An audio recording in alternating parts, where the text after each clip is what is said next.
Hi, this is Lakhi Singh, the property fixer, here to fix you and help you grow your property and your business affairs to the next level.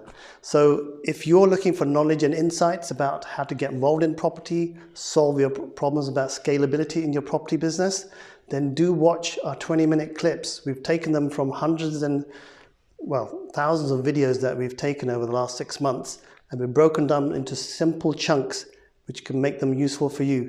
So do watch and do subscribe to our YouTube channel underneath as well. Service, you can't have confidence if your mindset's not clear, there's no clarity there, and you're confused about things. So I think all of these things go hand in hand, really, and the end product is when people meet you, they'll want to be with somebody who actually has those components with their mindset. Okay, I mean, there's an interesting point that Ninda brought out, and that was could have a good idea, but anybody with the right attitude as well, mindset. You can be sitting on the idea and someone goes past you and actually implements it. So before you answer that question, I'm going to give a big shout out to Sonia Lambert and Mandy. And Sonia also says that sometimes people don't realize how much they have to offer, just don't realize. But I think that's more of an extra,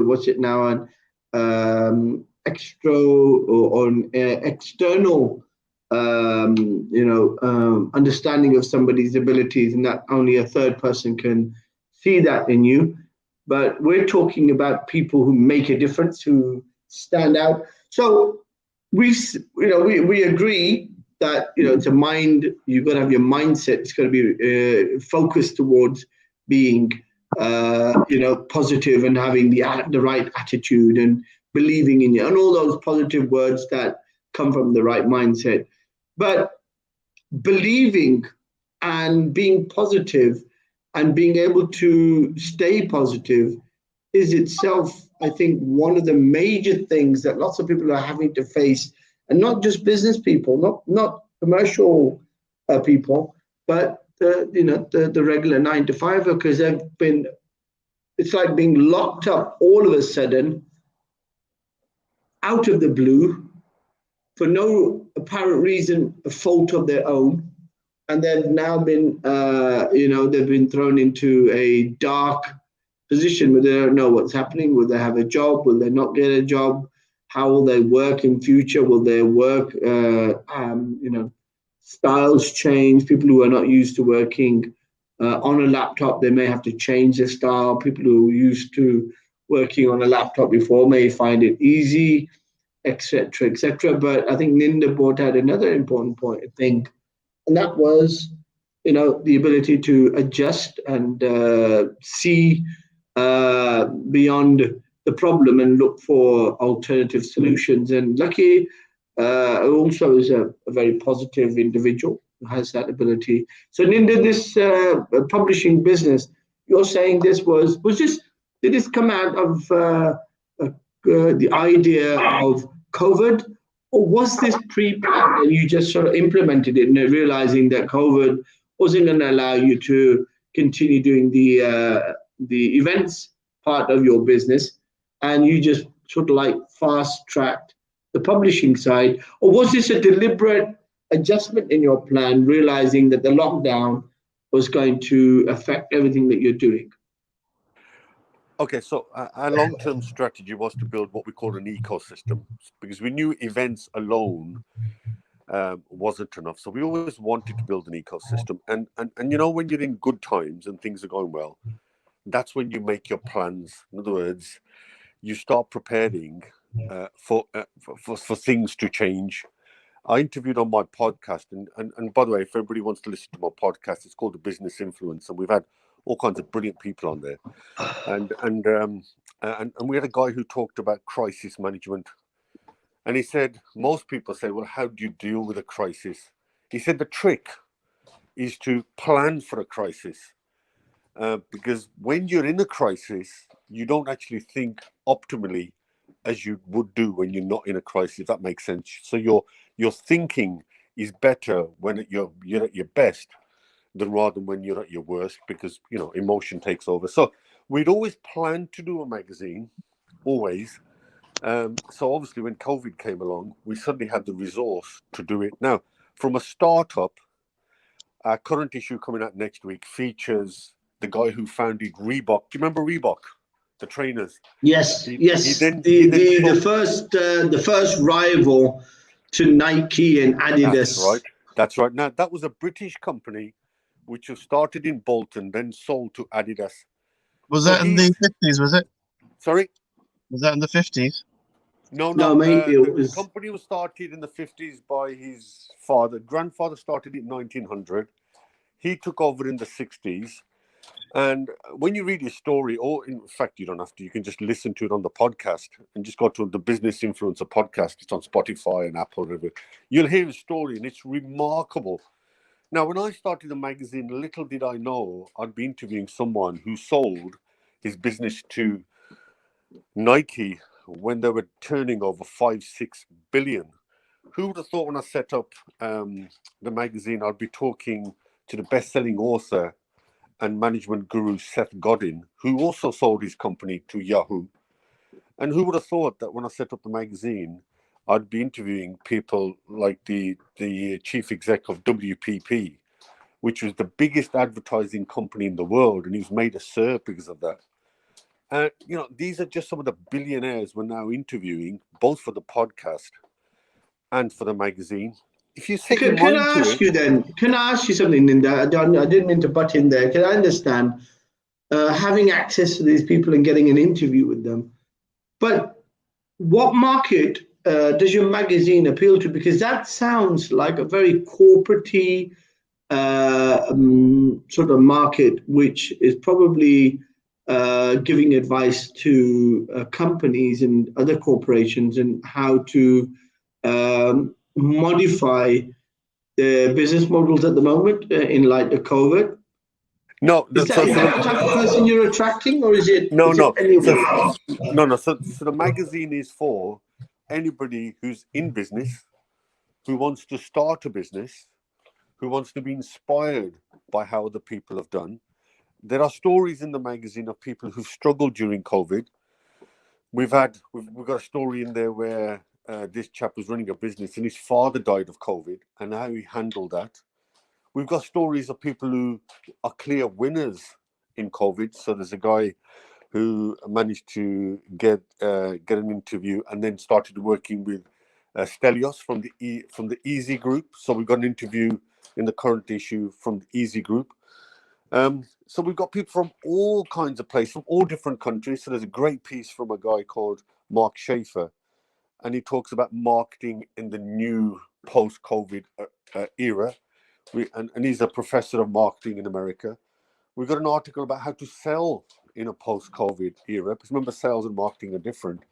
So actually, it's anybody who's in business who wants to be inspired and set up. So it could be anybody from any direction, but it's definitely an international, because we've signed up a distribution deal in America for all the airlines that travel around the globe. So the magazine is doing well, but it was only born 5 months ago. And already I've told you what we've achieved in 5 months. Excellent. Okay, Lakhi Singh, now we talk about trying to solve the COVID problem, don't we, Lakhi Singh, with your business models.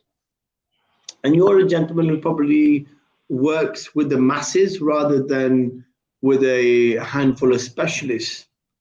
You've got this RAC model or RAC business, and the hook on that, or the key, the signature on that is help people and make money. So tell me, how is it possible that type of business can thrive in present environment? How does it work, just generally? Okay. What do you need for it? How can you help people? Well, first of all, how can you? I think Ninda gives us a perspective on the top end of the business, and the good thing is, in his magazine, he's talking to people who are being affected now. You seem to be at the other end of the scale, like Ninda suggested. People who've actually benefited, or let's not use the word benefited, but have something to offer in covert and post-covert in terms of giving people hope. So what is that, this RAC model? How does that help? What do they do? What is it about? Just give us an explanation. Okay, so every 10 or 20 years, nearly every country, there's a boom and bust cycle. And based upon that premise, our organizations, there's about 15 different companies and service lines that we run. We envisage that there'll be another bust cycle at some stage. Based upon that premise, we said, okay, let's put down some solutions. When the banks have problems, property has problems, there's a rise in evictions, rise in repossessions, there's a rise in asset write-offs. We are there to deal with the problem, where we can get thousands of people to be enabled to go and help those individuals, because it's going to help.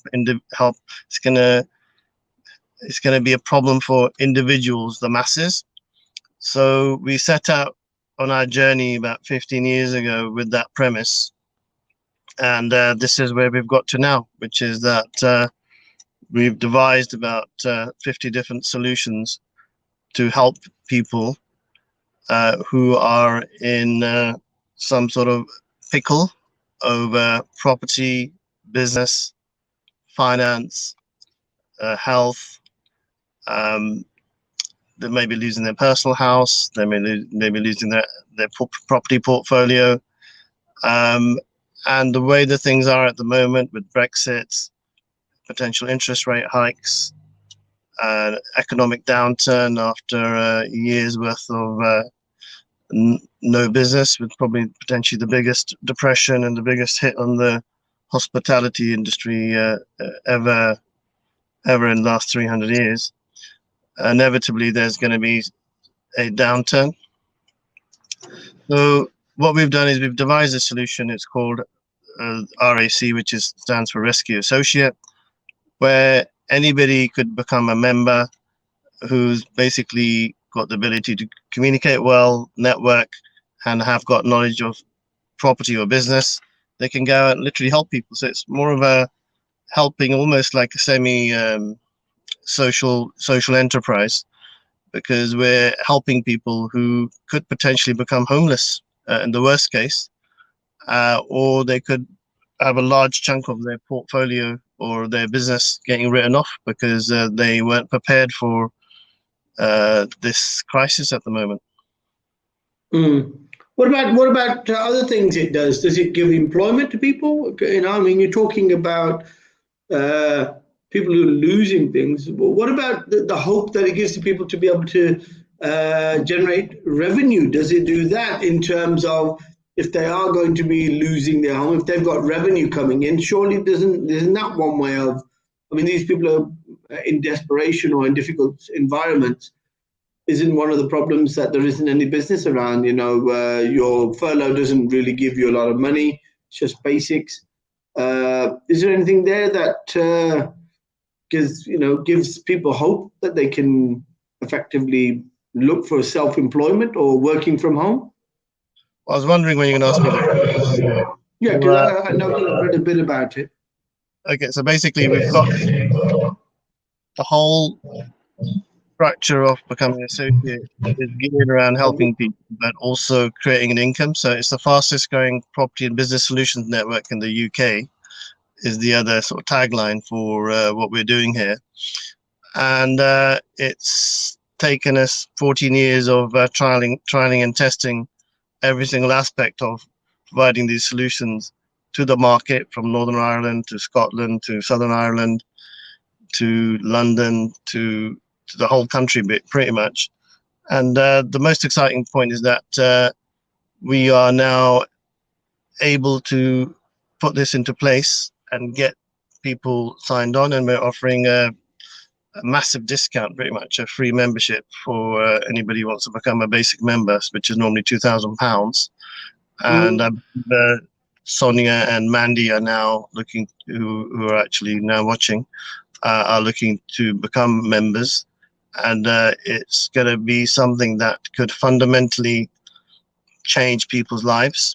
And they could also make a substantial income whilst doing so. So if anybody is interested, actually is watching, they just need to go to www.rescuemyproperties.co.uk and they can register, but they'll need an ICO license, and which is £40, and they can literally become a member. They should probably become a member before it goes, because as soon as the lockdown's over, we'll be taking away the membership for free. Okay, I'm going to go over to Ninda and ask you. You've got a bit of a foresight in the way you planned your business, and I'm not sure if that's the only thing you do. So I'm not going to ask you that now. We're going to go back to Ninda and ask him. Right, Ninda, are there cycles in the music industry that you foresee and you plan for? Like changes in the type of music people like, or wearing ripped jeans every 2 or 20 years? Well, have flares come back in? That's the question. Music is pretty recession resilient. It doesn't really get affected by recessions, but clearly the live scene, that's for performing, that's been heavily affected by COVID, because obviously they couldn't do big mass events. That's the bit, I think, through everybody. And whilst the digital side is doing okay, the live scene has been decimated, and that's something nobody could plan for. But generally speaking, music is pretty resilient.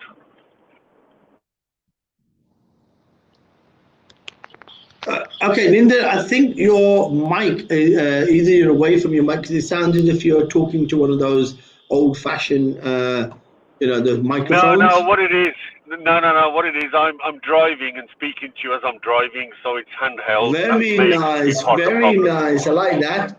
Yeah, sounds good. Sounds a bit like Lakhi Singh driving into work sometimes in the morning. But what part of the world are you? Because I didn't ask you that, Ninda. Where are you?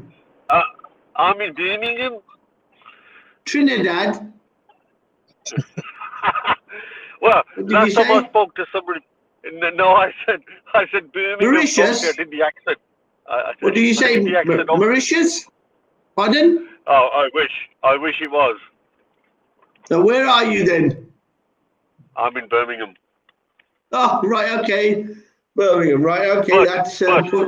But bucket of water over everything. Yeah, but it's Birmingham in the UK, not Alabama in the US.